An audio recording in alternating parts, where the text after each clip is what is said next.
9 months na nga pala ang aking anak at ngayon nga pala ang schedule ng kanyang bakuna sa center. Bali late na nga pala kami nakapunta dito dahil mas napasarap nga pala ang tulog ng aking anak. Paano ba naman pagod siya ng umaga dahil nang umala kami sa trabaho ng papa niya. Nakalimutan kasi ng asawa ko yung baon ng ulam. Kaya dahil nga malapit lang, hinatid na namin yun sa kanya. At para na rin masilip ni Lucas ang kanyang papa. At yun nga nung nakita niya ang kanyang papa ay nakutuwang-tuwa ang bata. Dahil bukod sa nakagala na siya ay nakita pa niya ang kanyang papa.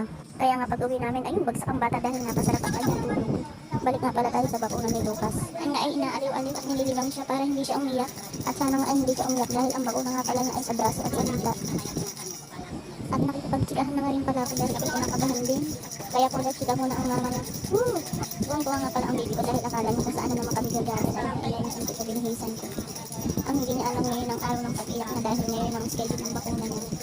Bali malapit na nga pala siyang bakunahan dyan. Tapos na nga kasi pala yung dalawang nauna sa kanya na baby. Yan nga at mukhang nararamdaman niya